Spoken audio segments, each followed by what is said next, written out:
ಧನುರಾಶಿ ಮೂಢನಂಬಿಕೆಗಳಿಂದ ಮೋಸ ಹೋಗಬಹುದು. ನಂಬಿಕೆ ಇರಬೇಕು, ಆದರೆ ಮೂಢನಂಬಿಕೆಗಳು ಬೇಡ ಅಂತ ಅರ್ಥ.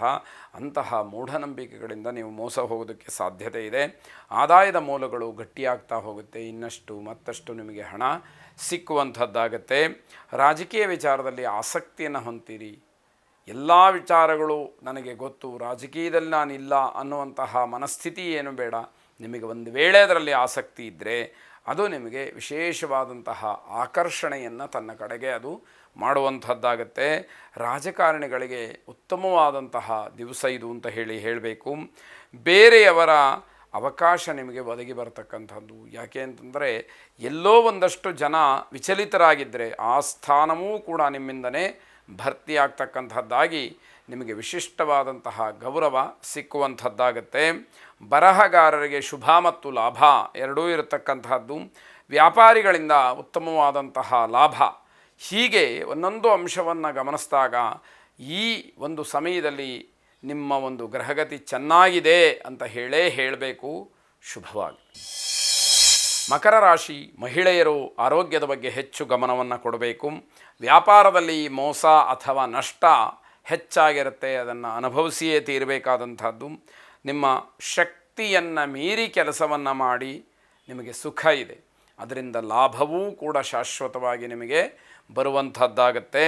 ನೌಕರಿ ಅಥವಾ ವೃತ್ತಿಯಲ್ಲಿ ಅವಮಾನಕ್ಕೆ ಅವಕಾಶ ಇದೆ. ಇದೆಲ್ಲ ಕಡೆಯಲ್ಲೂ ಕೂಡ ಸರ್ವೇ ಸಾಧಾರಣ. ಆದರೆ ನಮಗೆ ಯಾವುದೇ ರೀತಿಯ ಮರ್ಯಾದೆ ಹೋಗದೇ ಇರುವ ಹಾಗೆ ನಾವು ಗಮನಿಸಬೇಕಾದ್ದು ನಮ್ಮ ಧರ್ಮ ಅಂತ ಹೇಳಬೇಕು. ನೌಕರಿ ಅಥವಾ ವೃತ್ತಿಯಲ್ಲಿ ಜೊತೆಗೆ ನಿಮ್ಮ ಆಲೋಚನೆಯಲ್ಲಿ ಒಂದಷ್ಟು ಏರುಪೇರುಗಳು ಆಗುವಂಥದ್ದು. ಅಂತಹ ಸಂದರ್ಭದಲ್ಲಿ ತಾಳ್ಮೆಯನ್ನು ಕಳ್ಕೊಳ್ಳದಲೇ ಸರಿಯಾಗಿ ಜವಾಬ್ದಾರಿಯುತವಾಗಿ ನಿಂತು ವ್ಯವಹರಿಸಬೇಕು ಅನ್ನುವಂತಹ ಅರ್ಥವಾಗುತ್ತೆ. ಇನ್ನು ಎಲ್ಲ ಹಳೆಯ ವಿಚಾರಗಳಿಂದ ಮನಸ್ಸು ಏನೋ ಒಂದು ರೀತಿಯಲ್ಲಿ ಚಂಚಲವಾಗುತ್ತೆ. ಹಿಂದೆ ನಡೆದಂತಹ ಎಲ್ಲ ಘಟನೆಗಳು ಜ್ಞಾಪಕಕ್ಕೆ ಬರುತ್ತೆ, ಮನಸ್ಸಿಗೆ ಅಹಿತ ಅಂತ ಅನಿಸುತ್ತೆ. ದುರ್ಗಾರಾಧನೆಯನ್ನು ಮಾಡಿ. ಶುಭವಾಗಿ. ಕುಂಭರಾಶಿ ಕೆಲಸದಲ್ಲಿ ಉತ್ತಮವಾದಂತಹ ಸಾಧನೆ ಜೊತೆಗೆ ಲಾಭ ಇವೆರಡನ್ನೂ ಕೂಡ ನೋಡ್ತೀರಿ. ಆಧ್ಯಾತ್ಮಿಕ ಪ್ರಭಾವ ನಿಮ್ಮನ್ನು ಬೆರಗುಗೊಳಿಸುತ್ತೆ. ನಮ್ಮ ರಾಜ್ಯದಲ್ಲಿ ನಮ್ಮ ದೇಶದಲ್ಲಿ ಈ ಪುಣ್ಯಭೂಮಿಯಲ್ಲಿ ಇಷ್ಟೆಲ್ಲ ವೈಚಿತ್ರ್ಯಗಳು ವಿಶೇಷತೆಗಳು ಇದೆಯಾ ಅಂತ ನೀವೇ ಆಶ್ಚರ್ಯಚಕಿತರಾಗ್ತೀರಿ ಅಂತ ಹೇಳಬೇಕು. ಕಲೆ ಮತ್ತು ಸಂಗೀತದಲ್ಲಿ ಹೆಚ್ಚಿನ ಆಸಕ್ತಿಯನ್ನು ಹೊಂದಿರೋದಕ್ಕೆ ಅವಕಾಶಗಳು ಇಲ್ಲಿ ಕಾಣುವಂಥದ್ದಾಗತ್ತೆ. ಹಿರಿಯರ ಮಾರ್ಗದರ್ಶನದಿಂದ ನಿಮಗೆ ಒಂದು ರೀತಿಯಲ್ಲಿ ಗೌರವ ಸ್ಥಾನ, ಅದೇ ದೀವಟಿಗೆ ಅಂತ ಹೇಳಬೇಕು. ದೊಡ್ಡವರ ಮಾರ್ಗದರ್ಶನ ಏನಿದೆ ಅದೇ ಎಲ್ಲವೂ ಕೂಡ ನಮ್ಮನ್ನು ಸಾರ್ವಕಾಲಿಕವಾಗಿ ಕಾಪಾಡ್ತಕ್ಕಂಥದ್ದು ಅಂತ ನಂಬಬೇಕಾದಂಥದ್ದು. ದೊಡ್ಡ ಜವಾಬ್ದಾರಿಯನ್ನು ನಿಭಾಯಿಸುವಲ್ಲಿ ನೀವು ಯಶಸ್ಸನ್ನು ಹೊಂತೀರಿ. ಆ ಒಂದು ನಾಯಕತ್ವದ ಲಕ್ಷಣ ನಿಮ್ಮಲ್ಲಿ ಇದೆ ಅನ್ನುವಂಥದ್ದು ಸ್ಪಷ್ಟ. ಹಲವು ರೀತಿಯ ಕೆಲಸಗಳು ಕೂಡ ನಿಮ್ಮಿಂದ ಆಗ್ತಕ್ಕಂತಹ ಸಾಧ್ಯತೆ ಹೆಚ್ಚಾಗಿದೆ. ಶಿವಾರಾಧನೆಯನ್ನು ಮಾಡಿ.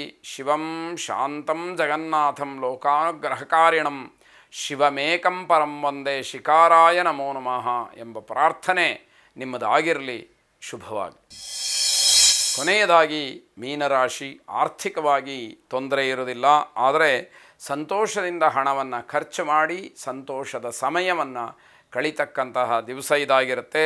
ಮಕ್ಕಳ ನಡವಳಿಕೆಯಿಂದ ಬೇಸರವಾಗುತ್ತೆ. ಮಕ್ಕಳು ಯಾವುದೋ ಶಾಲೆಗೆ ಹೋಗೋದಿಲ್ಲ ಅಥವಾ ಉಪಾಧ್ಯಾಯರು ಹೇಳಿದ್ದನ್ನು ಕೇಳೋದಿಲ್ಲ, ಇನ್ನೇನೋ ತೊಂದರೆಗಳು. ಹಾಗಾಗಿ ಮಕ್ಕಳ ಮೇಲೆ ಬರತಕ್ಕಂತಹ ಯಾವ ವಿಚಾರಗಳಿದೆ ಅದನ್ನು ಗಮನಿಸಿದಾಗ ಮಕ್ಕಳ ಬಗ್ಗೆ ಚಿಂತೆ ಶುರುವಾಗ್ತಕ್ಕಂಥದ್ದಾಗತ್ತೆ. ಅದೃಷ್ಟವಶಾತ್ ಈ ದಿವಸ ನಿಮಗೆ ಮಕ್ಕಳ ನಡವಳಿಕೆಯಿಂದ ಬೇಸರ ಆಗೋದೇ ಇಲ್ಲ. ಅಂದರೆ ಮಕ್ಕಳು ಅಷ್ಟು ಯೋಗ್ಯವಾಗಿ ಇರ್ತಾರೆ ಅನ್ನುವಂತಹ ಅರ್ಥ. ವಾದ ವಿವಾದಗಳು ನಿಮ್ಮ ಪರವಾಗಿಯೇ ಫಲವನ್ನು ಕೊಡ್ತಕ್ಕಂಥದ್ದಾಗತ್ತೆ. ಮನೆಯಲ್ಲಿ ಕೆಲವು ಹೊಡೆತಗಳಿಂದ ಕೆಲವು ತೊಂದರೆಗಳಿಂದ ಮಾನಸಿಕವಾಗಿ ಅಸ್ವಸ್ಥತೆ ನಿಮ್ಮನ್ನು ಕಾಡುವಂಥದ್ದಾಗತ್ತೆ. ನಿಧವಾದಂತಹ ಕೆಲಸಗಳೆಲ್ಲವೂ ಕೂಡ ವೇಗವಾಗಿ ಮುಗಿಯುತ್ತೆ. ಗ್ರಹಗತಿ ಚೆನ್ನಾಗಿಲ್ಲದೆ ಇದ್ದಾಗ ಎಲ್ಲವೂ ಕೂಡ ನೆನೆಗುದಿಗೆ ಬಿದ್ದಿತ್ತು, ಆದರೆ ಈಗ ಗ್ರಹಗತಿ ಚೆನ್ನಾಗಿದೆ, ಎಲ್ಲವೂ ಕೂಡ ನಿಮಗೆ ಅನುಕೂಲಕರವಾಗಿ ಇದೆ ಅನ್ನುವಂತಹ ಅರ್ಥ. ಜೊತೆಗೆ ನಿಮ್ಮ ಪ್ರಭಾವ ಪ್ರಚಾರಗಳಿಂದ ಕೆಲವೊಂದಷ್ಟು ಹೆಸರುಗಳು ಕೇಳಿಬರುತ್ತೆ. ಅಂತಹ ಹೆಸರುಗಳನ್ನು ನೀವು ಬಹಿರಂಗಪಡಿಸದೇ ಇದ್ದರೆ ಬಹಳ ಉತ್ತಮವಾಗಿರುತ್ತೆ ಅಂತ ಹೇಳಿ ಅರ್ಥ.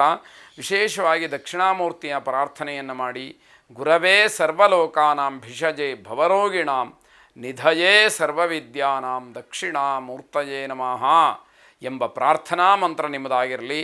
ಶುಭವಾಗಿ.